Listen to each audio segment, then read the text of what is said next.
Assalamualaikum grade 8. How are you? Faiza Nadeem here with your English lesson. I hope all of you are healthy, wealthy, safe, wise and going to school regularly. I hope that you are paying attention towards your academics. I hope that you have all planned to study very hard this year because this is your basis, pre-9 और next year फिर हमने 9 में चले जाना है जिसका result सारी उम्र हमारे साथ अटैच्ड रहना है, जुड़े रहना है. ठीक है? What we are going to do today?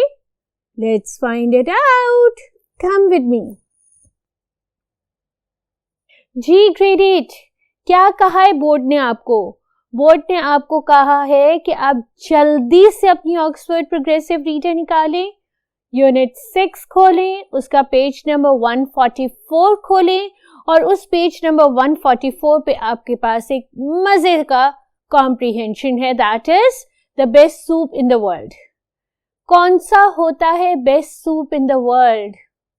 The one that is home cooked, the one that is made by मम. हाँ जी, बहुत जबरदस्त चाइनीज रेस्टोरेंट्स हैं, उनके बहुत जबरदस्त ऑसम शेफ्स हैं जो आपको awesome yummiest soups in the world बना के दे सकते हैं. पर बेटा जो हाथ मम्मा के खाने की होती है ना, वो बात किसी की भी नहीं होती. ठीक है, चलो लेट्स स्टार्ट द लेसन. अब आपको बोर्ड पे ना सबसे पहले तो वोकैबुलरी और मीनिंग्स नजर आ रही होंगी. ये मैं क्यों करती हूँ? ये इसलिए करती हूँ कि आप pre-9 में हो और pre-9 से जब आप 9 में जाओगे बेटा तो आपको ये मालूम होगा कि translations are a very essential element of your English language paper. आपको न सिर्फ पैराग्राफ्स की ट्रांसलेशन करनी होती है बल्कि आपको सेंटेंसेस की ट्रांसलेशन भी आती है. तो they are carrying I think 8 + 5, how many does this make? 13? At least 13 marks तो आपके सिर्फ ट्रांसलेशन के एलोकेटेड होते हैं. तो ट्रांसलेशन पे अभी से फोकस करना शुरू कर दो. अंग्रेजी अल्फाज की उर्दू में मायने जानना शुरू कर दो ताकि आपको नेक्स्ट ईयर कोई इशू ना हो. मैं जल्दी से ट्रांसलेशन रीड करती हूँ और फिर मैं आपको क्विकली पूरे लेसन को रिकैपिचुलेट करूंगी और हम इसके क्वेश्चन आंसर्स डिस्कस करेंगे. ठीक है? क्लस्टर, झुरमट, एंकल हाई, टखनों तक ऊंचा, एरोमेटिक खुशबूदार, फॉग धुंध, वॉफ्ट्स झोंके, ऑब्सेशन पागलपन की हद तक, सोल रूह, नेशन कौम, मिडीवल कुरूने वस्ता. मिडीवल टाइम्स कहते हैं बहुत पुराने टाइम्स को. ठीक है? जब Rome was the super power in the world, right? Portable, बाआसानी ले जाने के काबिल, क्यू कतार, विकर बैद की बनी हुई. आपने केन का वो देखा हुआ है, केन का फर्नीचर. ठीक है? केन के फर्नीचर से पहले बैद का फर्नीचर बनता होता था और वो एक स्पेसिफिक लकड़ी है और वो लकड़ी जो थी वो क्या थी, वो बहुत ज़बरदस्त किस्म की न सिर्फ इंसुलेटर थी बल्कि इतनी स्ट्रॉन्ग थी कि वो हेवी से हेवी लोड भी बेयर कर सकती थी. ठीक है? वो बहुत स्ट्रॉन्गली इंसुलेटेड और बहुत जल्दी फंगस पे नहीं लगता था उसको. तो that was the best thing to be used as a furniture base. Ambidextrous, हैरत अंगेज, लैडलफुल चमचा भर के, फैमन कहत, बुके गुलदस्ते, सीदिंग खौलता हुआ, पोर्सलीन चीनी मिट्टी के बर्तन, वाइट देखते हो ना आप, वो होते हैं आपके डेकोरेशन पीसेस, सूप जिसमें पीते हो वो वाले चम्मच, सूप बोल्स. ठीक है? वो जो वाइट पोर्सलीन के बने होते हैं, चीनी के बर्तन होते हैं वो. ठीक है? वो पोर्सलीन होते हैं. मैं आगे बताऊंगी कि क्यों ये वर्ड यूज हुआ था. बैटर्ड, शिकस्त खुर्दा, बहुत ज्यादा इस्तेमाल हुआ हुआ. डेविस्टेटेड, तबाही होनी या तबाही हुई हुई. लग्जरी, आसाइश. ठीक है? कुछ डिफिकल्ट वर्ड्स और उनकी मीनिंग्स मैंने बोर्ड पे लिख दी हैं. ठीक है? Just to give you this concept कि you must focus on vocabulary and their translation in Urdu in order to get full marks in your grade 9. ये मैंने बेसिक फर्स्ट बोर्ड आपके साथ डिस्कस कर लिया, आपको वोकैबुलरी मीनिंग्स पढ़ के सुना दी, थोड़ा सा टॉपिक को डिस्कस कर लिया. मैं आगे मूव करती हूँ, मैं आपको इस लेसन को रिकैपिचुलेट करके सुनाती हूँ. जी बेटा, अब इस लेसन को मैं जल्दी से आपको समराइज करके सुनाऊं. ये लेसन लिखा है एक ऑथर ने अपनी मर्जी से, ठीक है, और उस ऑथर ने अपने व्यू पॉइंट से फर्स्ट पर्सन में लिखा हुआ है. उस ऑथर ने बेसिकली डिस्क्राइब किया है वियतनाम का एक बहुत स्पेसिफिक सूप जिसको कहते हैं फू. फू जो है उसकी प्रोनाउंसिएशन FEU है, फू, राइट. और ये वियतनाम का एक बहुत बहुत बहुत इम्पॉर्टेंट सूप है, बहुत इम्पॉर्टेंट एलिमेंट है, जिसको कि राइटर ने कहा है कि पूरा का पूरा जो वियतनाम है वो इस सूप का दीवाना है. और अर्ली मॉर्निंग आपको सड़कों पे ढेर सारे वेंडर्स मिलेंगे जो अपनी पोर्टेबल किचन को लेके उधर बैठे होते हैं और उनके पास एंकल हाई स्टूल्स होते हैं. एंकल हाई स्टूल्स मतलब बहुत छोटे छोटे स्टूल्स जहाँ पे लोग बैठ के ये अपना फेवरेट ब्रेकफास्ट करते हैं. हम लोगों का फेवरेट ब्रेकफास्ट क्या होता है? पाए, निहारी, पूरी चने, है ना, और नान चने. बट वियतनाम का फेवरेट ब्रेकफास्ट इज दिस फू, ठीक है. और ये वर्ड निकला है इटालियन वर्ड से जिसके मायने हैं फायर के, ठीक है. तो ये बहुत गर्म, हॉट और स्पाइसी होता है. It's up to you how many spices you want to use in your food.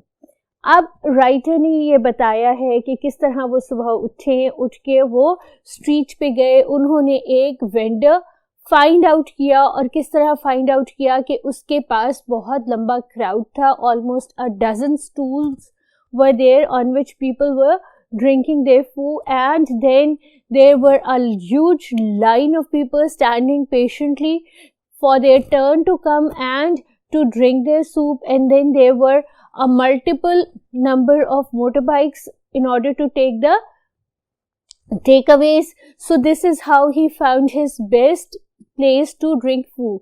And then he found out the name of the owner, the name of that portable kitchen. It was Tongi.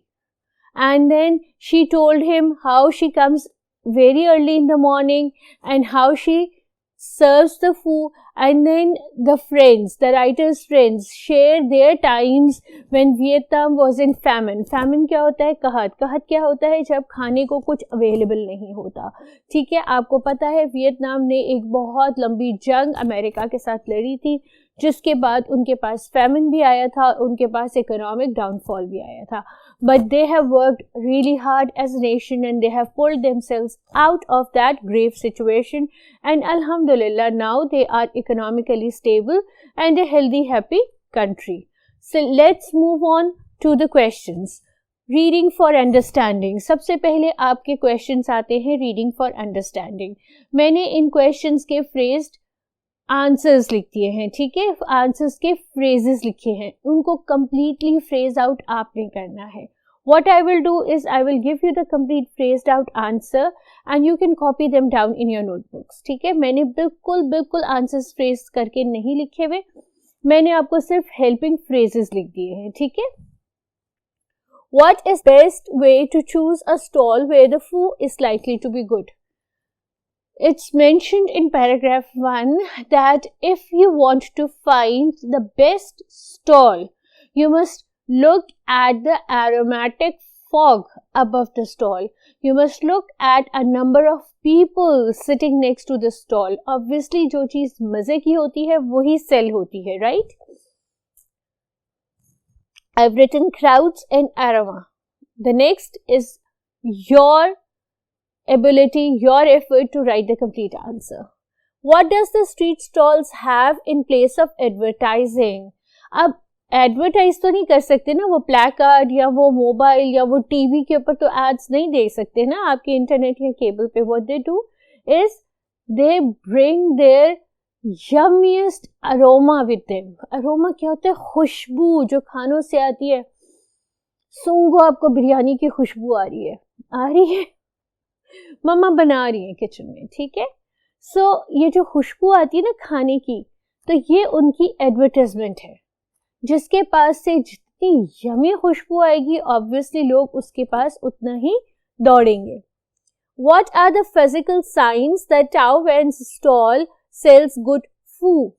क्या science थे कि tau van का stalls जो था उसके ऊपर best food था? उसका साइन ये था कि there were a dozen people sitting on ankle high stools around her. There was a long queue waiting patiently for their turn. There were a number of motorbike riders waiting to get their order of takeaways, right? So these were the physical signs that proved that Tao Wan's stall was serving the best food. What is in the two baskets that Tao Wan carries along the narrow streets on her back? The two baskets, ठीक है, मैंने आपको बताया किसकी बनी हुई थी, bat की, विकर की. In one of the basket was a gas stove and on the gas stove was a bubbling, boiling, seething broth, right? Water or broth. And in the other basket was her accessories. Accessories क्या है, जो soup में सारी डलती हैं. वो कौन कौन सी थी? वो थी जनाब आपके स्लाइवर्स यानी थिन पार्ट ऑफ बीफ जो कि बॉईल हुए हुए थे. फिर क्या था, फिर आपकी चॉप्ड अनियन थी, चॉप्ड मिंट थी, चॉप्ड कोरिएंडर थी, चॉप्ड अनियन थी, ग्रीन अनियन, ठीक है, आपकी सफ़ेद प्याज नहीं, ठीक है, हरी प्याज. उसके साथ उसमें थी राइस नूडल्स, ठीक है, और जो सीजनिंग्स फिश सॉस वगैरह वो उनके अंदर chilli garlic whatever sauces she use to season her soup with, ठीक है. तो ये सब कुछ उसके विकर बास्केट में था, सेकेंड वाली में. How does she carries these baskets, किस तरह से वो इन बास्केट्स को लेके जाती थी, ठीक है. She use to carry these baskets on a yoke along her shoulders through the thin streets. यो क्या होता है, जो डंडा जिसके ऊपर ऐसे आप बांध लेते हो, ठीक है, तो वो डंडा लेके उनके ऊपर बास्केट्स रख के तो वो थ्रू द स्ट्रीट्स अपना फूल लेके जाया करती होती थी. Why does the writer says that Tao Wan look like a jet pilot in the cockpit? Tao Wan cockpit का जेट पायलट क्यों लग रही थी? बेटा आपने कभी जहाज का कॉकपिट देखा है? कॉकपिट देखा है जहाज का? कैसा होता है, कितनी सारे बटन्स होते हैं उसके अंदर, और जो कैप्टन होता है जहाज का वो ठक ठक ठक ठक ठक ठक ठक सारे बटन्स छेड़ रहा होता है ना. अच्छा रियल में नहीं देखा है, मूवीज में तो देखा है ना. किस तरह ठक ठक ठक ठक. तो इसी तरह से टाओ वैन जो थी वो ठक ठक ठक ठक अपने दोनों हैंड्स यूज कर रही थी. एक से नूडल्स डाल रही थी, दूसरे से प्याज उठा रही थी, धनिया उठा रही थी, पुदीना उठा रही थी, मिंट, कोरिएंडर, और एक हाथ से काम, मतलब she was using both her hands, ठीक है. And she was busy making the food for a number of people, क्योंकि रश था ना बच्चे, उसकी दुकान के बाहर इतना रश था, तो she had to do it. So to writer she looked like a jet pilot who was basically pushing all the buttons around at a very rapid rate, at a very fast speed. ठीक है, ये वाला answer, इसके helping words नहीं लिखे थे, मैंने आपको समझा दिया है, ठीक है. Let's move on to question number 7. Explain how the contents of the food are assembled in the wall. अच्छा, वो ये कहते हैं कि आपका जो सर्व किया गया था फूड वो किस तरह से आपके बोल में असेंबल किया गया था. वो ये करती थी कि वो जो स्टॉक होता था उस स्टॉक में फटाफट राइस नूडल्स डालें, उनको 3 to 4 seconds she would put the rice noodles in the stock and leave them there for 3 to 4 seconds. Then she will pour the rice noodles out in a bowl. Then she would put a bouquet of corianders, mint, a few pieces of meat according to the like of the customer, whatever the customer would like. If the customer would like raw meat, the customer would say that I would like to have raw beef, or if the customer would like to have boiled, he is going to say or she is going to say that I want boiled beef. Apart from that, she would put green onions and mint and decorate it in such a way that it is going to look yummiest. According to the author, at this point in this question, in this specific paragraph, she says or he says that food should look as lovely as it smells for Vietnamese, right? So the decoration, the bowl is highly decorated with bouquets of green here and there, with the sprinkles of the red sauces and with the brown and white of meat and noodles. For the people, now the present time compares with the Vietnamese famine year. This is not now, this is how. So how for the people current time can be compared with famine years. Beta famine years में there was nothing to eat. ठीक है, जब आपके पास कहत होता है, कुछ grow नहीं करता, कुछ खाने को अवेलेबल नहीं होता, तो आप डेस्परेट हो जाते हैं, डेविस्टेट हो जाते हैं जो अवेलेबल हो उसको खाने के लिए. ठीक है, so for the people now everything that they eat is a luxury, because in famine years they had nothing to eat. ना उनके पास कुछ खाने को था और ना कुछ पीने को था और ना कुछ पहनने को था. So उन्होंने वो famine year इतनी मुश्किल से काटा है. Then they say that now we are a very rich nation because we have the luxury of eating anything that we like. Howsoever in famine year it was not possible, it was not available, right? In famine years, Yong ate yellow starch. What was this starch intended for? The starch was intended to feed the animals. But see, famine था, तो animals का खाना भी उनको खाना पड़ रहा था.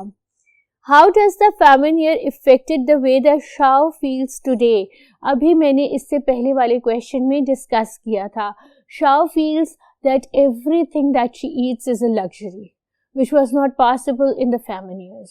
ठीक है, famine के years में कुछ भी नहीं वहाँ पर available था. वो river crabs निकालते थे, उनको de-shell करते थे, उनको boil करते थे और वही खा लेते थे, क्योंकि उनके पास और कुछ भी available नहीं था. और river crabs भी बहुत बड़े वाले नहीं थे, बिल्कुल छोटे वाले crabs थे. ठीक है, let's move on to the next topic for the day, which is reading for detail. हमने अंडरस्टैंडिंग किया. अंडरस्टैंडिंग का ये मतलब होता है कि हमने कॉम्प्रिहेंशन को पढ़ा, समझा और उसके सवाल अटेम्प्ट किए. अब हम करेंगे reading for detail. Reading for detail में फर्स्ट क्वेश्चन आपका है, explain how words and phrases in paragraph 1 tells you that pho is important to the people of Vietnam. ठीक है, और उसके वर्ड्स और फ्रेजेस हैं when the author says that Phu was the soul of the nation. It was the best soup available in the world, and that the Vietnamese were obsessed. Obsessed का मतलब होता है बिल्कुल बिल्कुल उसमें पागल हो जाने की हद तक. ठीक है, उसके दीवाने थे. So they were obsessed with the Phu, right? So this was the first question for reading for detail. Let's move on to the next question for reading for detail. Describe 2 types of meat which go into pho. मैंने आपको अभी 2 types of meat बताए थे जो pho में जाते थे. एक था slices of boiled shoulder और दूसरा था shredded raw beef. ठीक है, जो थे दोनों जो थे वो beef थे. एक तो boiled था shoulder beef का और एक होता था shredded, बिल्कुल बिल्कुल shred किया हुआ कच्चा ब्लडी रॉ बीफ. तो वो आपकी मर्जी होती है, खोलते हुए पानी में जाते वो उसी वक्त गल जाते हैं. ठीक है, बिल्कुल फ्रेश वो बॉईल हो जाते हैं. तो वो इस वजह से आपकी अपनी चॉइस है, आपने पहले से उबला हुआ खाना है या उसी वक्त ताज़ा बॉईल हुआ हुआ सूप के अंदर जिसका फ्लेवर भी आए. It was up to the customers choice. Explain why Shao Wan requires the skill of ambidextrous juggling in order to serve her food. Ambidextrous का मतलब होता है महारत के साथ और ambidextrous का मतलब using both the hands भी होता है. ठीक है, you are ambidextrous if you can move both your hands. Usually right-handed लोग जो होते हैं वो ambidextrous नहीं होते. जो left-handed लोग होते हैं वो इससे भी काम कर लेते हैं और जब हम उनके साथ सख्ती करते हैं नहीं खाना सीधे हाथ से खाओ, लिखो सीधे हाथ से, तो फिर उनके दोनों हाथ मूव करने लग जाते हैं. ठीक है, she required ambidextrous juggling because there was a huge crowd outside her stall and she had to serve them all at the same time. So in order to be efficient, in order to be quick and in order to serve her customers ASAP, they reach her stall, she needed to be ambidextrous. ठीक है. How do the ingredients of food during the hungry times compare with the ingredients used today? Definitely, अब तो वो luxury में है. They are using every sort of meat that they love. But in hungry times, they were only compelled to use the tiny crabs, right, from the river. Obviously, उन्होंने river से भी सारा कुछ खा लिया था. famine था, तो जो उनको मिलता था बेचारों को मुश्किल से वो यूज करते थे. और अब तो बेटा, according to the author, Vietnam was a prospering country at that time. ठीक है. Which detail about Hong's past life does writer include to illustrate that food was scarce? Scarce का मतलब होता है तकरीबन खत्म, बिल्कुल खत्म. तो वो होंग लाइफ की वो स्टोरी बताती है जिसमें होंग ने कहा था कि once during the time of famine, her mother could only find 2 eggs. So she boiled them up, de-shelled them, उसका मतलब छिलके उतारे, mashed them up, mixed them with fish sauce and distributed it among 9 people. 9 बच्चों के अंदर उसने वो 2 अंडे डिस्ट्रीब्यूट किए. सोचो किसको क्या मिला होगा. ठीक है. और अल्लाह का शुक्र अदा करो कि अच्छे घर में अच्छी जगह पैदा हुए हो और खाने पीने को सब कुछ है. ठीक है. अब आ जाइए इसकी नेक्स्ट एक्सरसाइज जो इसकी वोकैबुलरी है. इस वोकैबुलरी में आपसे ये कहा गया था कि ये जो हम आपको फ्रेज दे रहे हैं, इस फ्रेज के रिलेटेड एक वर्ड टेक्स्ट में यूज हुआ है और आपने वो वर्ड फाइंड आउट करके इस फ्रेज के आगे लिखना है. मैंने वो आपको करके दे दिया है, मैं आपको समझाऊंगी भी, but I hope that you are holding your pencils and I wish that you copy them down in your textbooks right now and right here. ठीक है. The stools were very low, the stools were ankle high, right? Towens could carry her kitchen around her. Towen's kitchen was portable. The chopsticks have been used many times before. The chopsticks were battered. ठीक है, battered थी, use बहुत दफा हो चुकी थी. The foo was beyond Yong's financial means. The foo was unaffordable for Yong. Foo was actually forbidden at the time of famine. ठीक है, famine के time में foo was forbidden. Nobody would sell foo. But what happened is people still secretly, illegally, illegitimately sold food on the streets because Vietnamese are completely obsessed with the flavor and with this specific dish. With this, I will recapitulate today's lesson. आज हमने किया unit 6 का the world's best soup from Oxford progressive reader. उसके vocabulary meanings किए, उसकी reading for comprehension, reading for detail, reading for understanding, reading for detail की और vocabulary exercise की. आज के सिलसिले के नेक्स्ट लेक्चर में आप इसके बाकी बचे हुए तमाम क्वेश्चन आंसर्स मेरे साथ सॉल्व करेंगे. By that time Faiza Nadeem को इजाज़त दीजिए. अपना बहुत ध्यान रखिए, पढ़ते रहिए, हेल्दी रहिए, हैप्पी रहिए, सेफ रहिए. अल्लाह हाफ़िज़.